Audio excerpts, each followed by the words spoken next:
Welcome to LiveDaf, your online Daf Yomi Shir. Shalom Aleichem and welcome back to today's Daf Avodah Zarah Daf Nun Vav. We begin 4 lines off the top of the Amud, a pretty short Daf today. Back on the topic of Yain Nesach, right? So Yain that was handled by a guy, that was poured by a guy, would be Asr. The question is, what is wine? At what point, at what stage in the wine production process is it considered liquid, is it deemed wine? So Mishnah says, as soon as you crush the grapes, right, you have that sort of mashed mush, that mass of skin and liquid, that's not considered wine. So even if the guy is handling it, there's no issue. Says the Mishnah. The Yain Nesach issue only begins ad sheyer the. So once the wine has trickled into the pit, so the gas is the upper sort of pool or container or whatever, where they crush the grapes.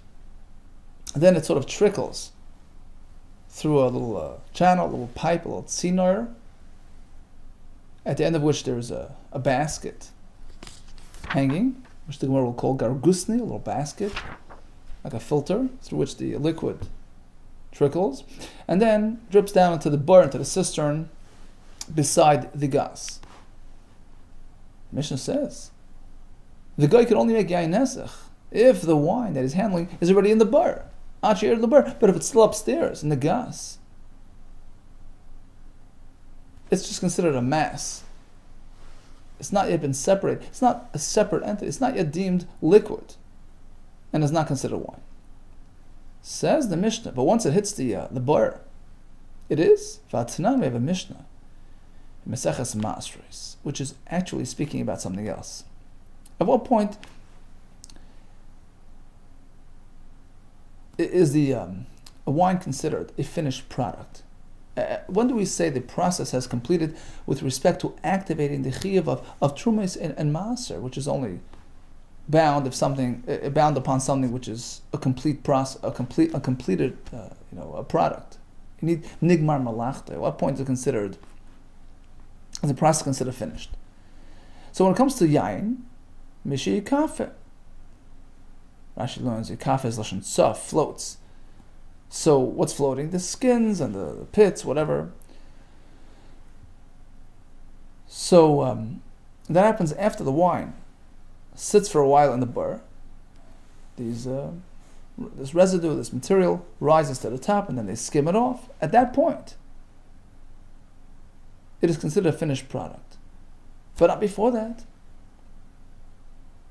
So what does the Mishnah say? That once it lands in the bar, it's already wine, even before it was skimmed. Amarava. This is a good question, but there are two shitas, two opinions. Like Kashi, answer is Hara b'kiva harabanan. Our Mishnah reflects the shitas rabbanan. Even before skimming, it's already considered a finished liquid, finished product, wine. Whereas the Mishnah is Rabbi Kiva, who requires the skimming to complete the process. The Snan, we have the Sanya, we have a Brisa, Yayin Mishyer Lebar. At what point is it considered wine? When it gets into the bar. Rabbi Kiva Aimer, no, Mishyer Kape, after it was skimmed. Okay, so we're basically comparing the parameters of Trumas and Maser, what's considered a finished product regarding Trumas and Maser, and comparing it to Yain Nesach. We're not differentiating. And that triggered the apparent contradiction. And the answer is, there are two opinions. Yered Lebar or Meshiyah Kap. So the question is, Kippur the Bar or Kippur the Chavis? They used to skim it twice. First time was in the bar. So the stuff would rise, it would be skimmed, and then they would bottle it into the chaviyos, into the barrels, and then it would be left for a while to rise again. Whatever leftover residue was there would rise and it would be skimmed again. Question: when Rabbi Kiva makes reference to Yekape, is it the earlier skimming in the bar or the later skimming in the barrels? Tashma, the Sanya, or the Snam? We have a Mishnah that clarifies it for us. Yain, Mishi Yekape. So it's considered a finished product when it's skimmed. And the Mishnah continues, so even though he skimmed it, koilas min hagas, hol yaina. So only the wine in the pit is considered, but the wine that's still upstairs in the gas, hol yaina, in the upper area, or still running through the channel, through the pipe between the gas and the bar, you can collect some of that wine, and drink it even without separating the truma and the maser, because it's not yet a finished product. But the material that's in the bar that has been skimmed is shmamino. So apparently, keep with the bar kamrina shmamino. That when we speak about being skimmed, it's the wine in the pit. That's already considered a finished product even before it was bottled. Asks the Gemara. V'atani Razvid presented a brisa b'drei Rabbi Yeshia, which was learned in the Beis Medrash of Rabbi Yeshia, that gave us a different description of the finishing stages of wine. Yain, when is it considered wine? Mishir lebar v'kafe, once it's in the pit and skimmed. Only once the wine is drawn out. The Ashla Rashi says is shoyle dogam, like drawing a fish out of the water. First, it has to be bottled, fill the barrels, and then it's becoming wine. And that's setting up a totally different system than the previous Mishnah and Brisa. Says the Gemara, well, so because of this Brisa, we're going to tweak the previous Brisa as well, in the Mishnah, as follows. Yair mishir the bar kafe. When is it considered a finished product? When it's in the pit and skimmed. So you need both. That is the Chachamim. Only once it's bottled. Asks the Gemara. So at this point we have two shittas. Chachamim say skimmed in the pit. Rakiva says bottled in the barrels. What about our Mishnah? It could only turn to yain nesach. It is only considered a finished product once in the bar. But that suffices, without skimming, without bottling. That seems to be a third opinion. Leima plasa tanahi. Do you mean to say there are three opinions? How to define wine? No, you don't have to say that. Shani yain nesach da'achmiru be'rabbanan. Perhaps we can differentiate between. See, Rava initially did not want to differentiate, but perhaps we can suggest. There's a difference between how it's treated regarding Trumas and Meiser. For that you need a more advanced process to be considered complete and finished, whereas now Mishnah we're speaking about Yain Nesach, Avodah Zarah issues. We don't want to take chance, even once it reached this initial stage, once it's in the pit, even before being skimmed, etc., it's already considered wine. Ta'achmiru be'rabbanan. Says the Gemara, but Rava apparently didn't hold of this. He didn't consider this type of distinction. Right? Initially, we had a kasha, and he didn't say, well, the difference between truma and yain nesach. So according to him, you have to say there are three opinions, right? But Rava himself, apparently, he was not submitting to this type of distinction. He holds that, however, wine is defined regarding one thing, it applies to all things. So according to him, apparently, mukim leik et la satanoy, he has to say there are three opinions. What's considered wine? In the pit, or skimmed in the pit, or bottled in the barrels. So Mishnah says, well, once in the pit, it's considered wine, and if handled by the goy, it's yain nesach. But vashar mutar, everything else that hasn't yet reached that point, so the wine that's still upstairs in the gas is mutar. That's only true if there was no yain nesach mixed into that. If he didn't toss the basket, right? There was that basket, that sort of filter through which the wine trickles into the bar. He didn't take the basket and throw it back upstairs into the gas. So then everything upstairs is safe. But if he did so, he picked the basket and threw it back into the gas, then everything is asr, because there's yain nesach, because the gargrusni itself has yain nesach in it, and now if it's thrown back into the gas, everything becomes contaminated. Asks the Gemara, what's wrong with the gargrusni? The gargrusni is not immersed in the bar. it's hanging, it's suspended above the bar, right? The wine trickles through it down into the bar. So why is the gargusni itself considered to be containing Isser material? Gargusni gufa itself, b'maikom mitzvah, why would it become contaminated and usr? B'nitzuk, because of the uninterrupted flow. Shmaman and nitzuk chibur dimita say that an uninterrupted flow creates a connection. So since that basket was sort of directing a flow into the bar, it's considered connected to the content of the bar, and therefore affected by the status of the wine in the bar, which is yain nesach. Likewise, anything on the gargusni, even if it's upstream, but since it's connected with an uninterrupted gush and flow, it's considered a chibur. Is that true? That's a big chiddush. It's not so simple that the Isser of yain nesach travels sort of upstream, back up to the top of the gush. Says the Gemara, no, you don't have to come on to that point. You can answer it more simply. The problematic aspect of the basket is because once the bar fills and the water, the wine rises and rises, and it comes into contact, it touches the bottom of that basket. So now you have yain nesach on the basket itself. And therefore, if it's thrown back into the gas, it contaminates everything. Reb Chia told us later on, Pachsa means it was like crushed, like banged. So the container came into contact with the wine. Achanam here as well. The wine in the bar rose and reached all the way up to the basket. So the bottom of the basket was touched by yain nesach, and that was then mixed into the gas, and that's the problem. How you know? Because there was a story of this youngster. The Tana Avodah Zarah, he learned Maseches Avodah Zarah when he was barely 6 years old. He was very an expert. Okay, they figured, let's ask him some questions. They asked him a question. Here's a riddle. Mau lidroich im Avodah Gecham begas. Could a person join the guy in stomping at the grapes inside the wine press? Amar Lahus, he says, sure.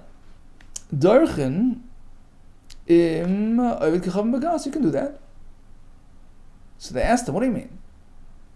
You're allowing a Jew to participate in yain nesach activity? Now we're going according to the Mishnah Achroina, right? Yesterday's daf, we discussed that the final version of the Mishnayos will hold that that any liquid that's already, sort of on its way down, it's trickling down the incline, down the slope of the gas, even before having reached the bar, is already considered, has a status of liquid. It's considered a separate entity. It's separate from the grapes, and it is considered wine with respect to any, susceptibility to yain nesach, right? So the question, how could you join a guy in crushing the grapes? You never know. Maybe the guy is going to do yain nesach with his hands on the wine there, right? He's going to pour it. So he says that sayarna luliyade. So the boy said, "Oh, of course. I'm talking that they bound his hands. They tied up his hands. So he can't do anything like that." Okay, so they asked him. Okay, so his hands are out of commission, but his feet aren't. Bekare can do nisach with his feet. So on that he answered, no, you don't do nisach with your feet. Nisach, the regel loishmei nisach.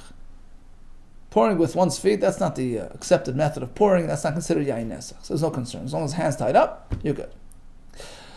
Says the Gemara, actually there was a story which relates to this shayla. There was a story, the Hava bar Narda, in the town of Narda, the Dashi Yisrael Ovid Gecham, La'ul Chamra. So Yisrael and Goyim, a Yid and a Goy, they threshed, they trampled the grapes and produced the juice. And the question was posed to Shmuel as to the status of that wine. And Shmuel wasn't sure. Shmuel, so Shmuel reserved his ruling for 3 regalim. Rashi says, on the last Rashi here, show you miskapsin l'shmoyad rasha hilchas pesach v'pesach hilchas atzeres b'atzeres v'hilchas hag b'chag. They would gather together to listen to halachas, to discuss, to learn the halachas of the Yom Tov. So he waited until everybody would get together, and he could sort of, interact with the olam and try to get clarity on the halachas. He wasn't going to, he wasn't going to jump into it. He was going to wait and see how it materializes. Asks the Gemara, what was his doubt? What was he waiting for? My time. He was thinking, Di mashkachna tana, the asa krabinasan eisrine. I'm going to wait till the crowds show up, and I'm going to look around to see if there's any chacham, any tana that holds like Rabbi Nosson, that Rashi says, what was the question? The question was like this: really, the guy was not menasich. Nobody saw him pour anything, right? All there was just contact, right? So Rabbi Nosson holds that even contact, just plain contact, a guy just touches the wine, it becomes asher bahano. You can't even have any benefit. You can't sell it and make money on it. It's asher for drinking and for ano. So if I'm going to find a tana that coincides with Rabbi Nosson's chumrah, then I'll adopt that shita. I'll disallow even hano from this material. The sani, as we find in the Mishnah, medada. So the guy approached the barrel of the wine of the Yisrael in order to just measure it. He wanted to see how deep the wine is. Okay, so he stuck his hand to the barrel to see how deep it was. Ben biyad, ben regel, whether he used his hands or they used his foot. So since he came into contact, you can't drink it. There's a chumrah, we can't drink it. But you can still have ano, you can sell, yimach, you can sell. No. Biyad asur b'regel mutar. If he touched it with his hand, even though there was no nisuch, he didn't pour, he didn't move it, he just, was checking the depth. It's asur or machmer, as though it's yain nesach, and it's asur even b'hana, because he uses hands, and hands are typically used for nisuch. But b'regel mutar, but certainly in the case where he just stuck his foot in, that's not typically how you do nisuch, so it's removed from the concept of nisuch, and therefore, in this case, Rabbi Nosson is not going to be machmer, allow you to sell it. You can't drink it, but you can sell it. So that was Shmuel's concern. Is there anybody else that holds like Rabbi Nosson? And therefore, in our case, even though the guy didn't do nisuch, nor did he do shichshuch, he wasn't like splashing it or moving it around, he was just stomping, he was just doing his job. Perhaps it would be asur, because there was contact. And it's asur even bahano. Says the Gemara, how can you compare to Rabbi Nosson? Just the opposite. If anything, just the opposite. Rabbi Nosson just finished telling us that only if he touched it with his hands, it's a problem, but with his foot, nobody does nisuch with a foot, and therefore, there's no issue. When does Rabbi Nosson disallow and ban that wine, even bahano, if he used his hands? But beregel mi amar, since when would it apply to a foot? Since it's not...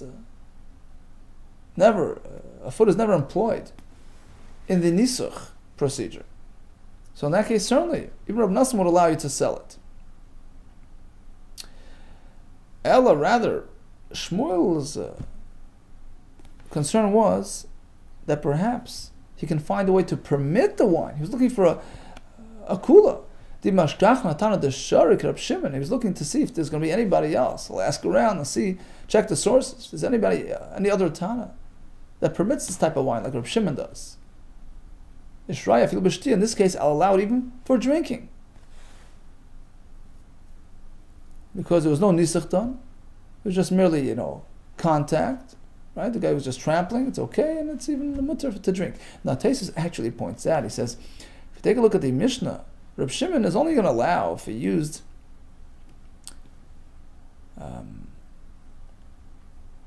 like he used a measuring stick or something. But in this case, we actually came into direct contact with the wine. What do you see that Reb Shimon would allow it? So he says it's a svara. It's a svara to say that just like Reb Shimon doesn't reckon with a guy coming into contact with that wine, if he employed some sort of medium, some sort of tool, some sort of stick, just checking its depth, checking the measuring it, using a stick, wasn't directly, then that's okay. Likewise, using a foot is very similar, because a foot is like a stick in a way, because you don't do nisach with a foot.